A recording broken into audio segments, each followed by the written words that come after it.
मेरे ख़्याल में कोई औरत ऐसी नहीं होगी कि जिसे अपने किचन को खूबसूरत बनाने और ऑर्गेनाइज़ करने का शौक़ नहीं होगा। हमारा ज़्यादातर टाइम किचन में गुजरता है और इस बात का अंदाज़ा हम यहाँ से भी लगा सकते हैं कि जब हम शॉपिंग करने जाते हैं तो जब तक हम क्रॉकरी शॉप का विज़िट ना कर लें, हमें लगता है कि हमारी शॉपिंग कंप्लीट नहीं हुई। तो आज के इस व्लॉग में मैं आपके साथ अपने किचन की रूटीन शेयर करूँगी, तो वीडियो को एंड तक लाज़मी वॉच कीजिएगा। अस्सलाम वालेकुम my YouTube family, I hope कि आप सब बिल्कुल खैरियत के साथ होंगे। अल्हम्दुलिल्लाह से मैं भी बिल्कुल ठीक हूँ। तो यहाँ पर जो है मेरा ब्रेकफास्ट था और ना रात के चावल बने हुए थे, तो मेरा दिल किया मैंने थोड़े से वही लिए, थोड़े से फ्रूट केक लिए और इस तरह से मैंने हल्का फुल्का सा नाश्ता कर लिया।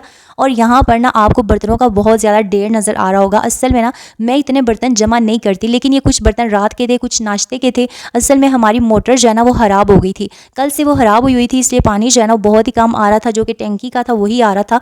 तो इसलिए मैंने ना बर्तन रख दिए, मैंने वॉश नहीं किए। फिर सुबह नाश्ते के बर्तन जमा हो गए और फिर मैं स्कूल चली गई। स्कूल से वापस आई तो बर्तनों का ढेर था और अल्हम्दुलिल्लाह से हमारी न्यू मोटर आ गई थी, तो फिर पानी भी आ रहा था। तो मैंने सोचा कि मैं सारे बर्तन वॉश कर लूँ। वैसे हमारे लिए बेस्ट यही होता है कि हम बर्तनों को जमा ना होने दें, क्योंकि बर्तन साथ के साथ धुलते रहें, तभी आपका किचन भी नीट रहता है और आपका जो सिंक एरिया है ना उसमें भी मेस क्रिएट नहीं होता। तो अब मैं आ जाती हूँ अपने किचन की रूटीन की तरफ। आपको तो पता है सुबह की जो मेरी रूटीन है वो ब्रेकफास्ट से स्टार्ट होती है और ब्रेकफास्ट में मैं मल्टीटास्किंग करती हूँ। एक तरफ मैंने जैसे कि 3 मेरे बर्नर्स है, एक तरफ मैं एग्स बॉयल के लिए रख देती हूँ, दूसरी तरफ मैं चाय रखती हूँ, तीसरी तरफ जो पराठा मैंने बनाना हो या फिर अगर मैंने ब्रेड वगैरह या जो भी चीज़ हो वो मैं रेडी कर लेती हूँ। ब्रेकफास्ट के बाद ना मेरा जो है वो बर्तन धोने का सफाइयाँ वगैरह है वो किचन में ऐड तो नहीं होती, तो मेरा ना बर्तन धोने का जो काम है वो स्टार्ट हो जाता है। उसके बाद ना मैं स्कूल चली जाती हूँ। और जहाँ तक मैं लंच की बात करूँ ना, तो लंच में मैंने आपसे पहले भी शेयर किया था कि मेरी सब्ज़ी बनी होती है और आटा गूंदा होता है, बस मैंने स्कूल से आके सलाद बनाना होता है और रोटियाँ बनानी होती हैं। और सम टाइम ऐसे होता है कि जब कभी दिन की खाने के लिए ना सब्ज़ी वगैरह या दाल जो भी है वो चीज़ ना बचे, तो फिर ना हम स्कूल से वापस आते हुए शॉप से या तो कटलेट्स वगैरह ले लेते हैं या फिर हम चने वगैरह जो है ना वो ले लेते हैं। तो इस तरह से ना हम अपना जो लंच है उसको अरेंज करते हैं। आज मैं स्कूल जब गई तो मेरे हस्बैंड ने ना स्कूल में मुझे कॉल करके कहा कि दिन को खाने में रोटी नहीं बनानी, आज मेरा दिल चाहे वो दही बले खाने का कर रहा है। वैसे करेक्ट वर्ड दही बले होता है या फिर दही बड़े होता है, ये आपने मुझे कमेंट्स में बताना है, क्योंकि मुझे खुद भी नहीं पता। मैंने कहा ये तो अच्छी बात है, क्योंकि मेरे ख्याल में हमें खाने में चेंजिंग्स जो है वो करते रहना चाहिए। और अगर दही बले हम खुद घर में बनाएं ना तो वो हेल्दी बनते हैं और बच्चों के लिए भी अच्छे होते हैं।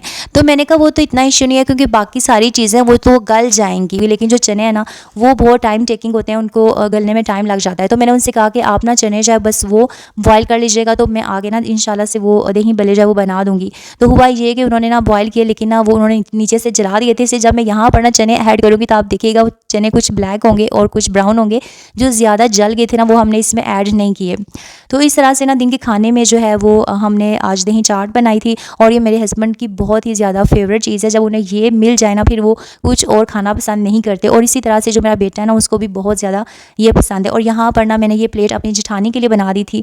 और मेरे ख्याल में ना हमें जब भी हम घर में कोई स्पेशल या कुछ अच्छा बनाए ना तो हमें अपने पड़ोसियों से या तो अगर हमारे रिलेटिव्स करीब में हमें उनसे शेयर करना चाहिए। जैसे कि अगर आप देवरानी है तो अपनी जेठानी से, अगर आप जेठानी है तो अपनी देवरानी से। इस तरह से चीज़ें शेयर करने से जो मोहब्बत है ना वो भी बढ़ती है और आपके जो रिलेशन है ना वो भी अच्छे रहते हैं। अच्छा, यहाँ पर ना आपको पता है कि सीज़न चेंज हो गया और सर्दियाँ जो है ना वो टाइम से पहले आ गई हैं। तो मैं चाह रही थी कि ये जो ड्रायर है ना मैं इसको बाहर निकाल दूँ और जो मेरा ये कूलर है इसको मैंने इस जगह पर एडजस्ट करना था। तो जब मेरे हस्बैंड ने देखा तो उन्होंने कहा कि नहीं, कूलर जो वो साइज़ में बड़ा है, वो कबर्ड में नहीं आएगा, कूलर को बाहर ही रहने दो और ड्रायर को अंदर ही रखो।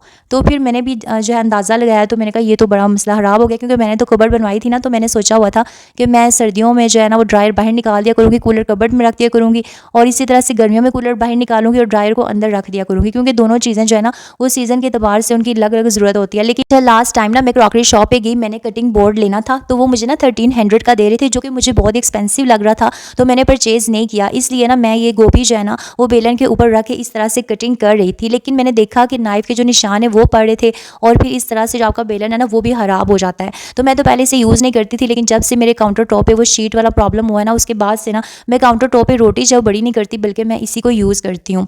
तो किचन की सफाई की अगर मैं बात करूँ ना, तो किचन में मैं झाड़ू लगाती हूँ, लेकिन जो मोपिंग है वो मैं डेली नहीं करती। इसी तरह से जो काउंटर टॉप है वो मैं आगे से डेली साफ़ करती हूँ, लेकिन जो चीज़ों को उठा कर आप डीप क्लीनिंग करते हैं ना वो भी मैं डेली नहीं करती, 3-4 दिन के बाद करती हूँ। अगर आप कैबन्स के डोर्स की बात करें तो वो मैं 15 डेज़ के बाद करती हूँ, और अगर कैबन्स के अंदर आप चीज़ों को ऑर्गेनाइज़ करके जो सफाई करते हैं यानी डीप क्लीनिंग करते हैं ना वो मैं मंथली करती हूँ।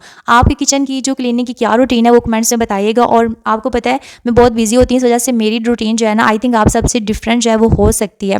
और लेकिन मैंने ना अपनी क्लीनिंग को इस तरह से अरेंज किया हुआ है ताकि मुझे पता हो कि मैंने कब कौन सा काम करना है और मेरे लिए टाइम को मैनेज करना और क्लीनिंग ईजी हो जाए। अच्छा, हमारी साइड पर आजकल मच्छर ज़्यादा हो गए हैं तो हमें इस तरह से नेट्स लगवानी पड़ रही हैं। आप बताएं आपकी तरफ जो है वो क्या सूरत हाल है। मिलते हैं नेक्स्ट वीडियो में। अल्लाह हाफिज़।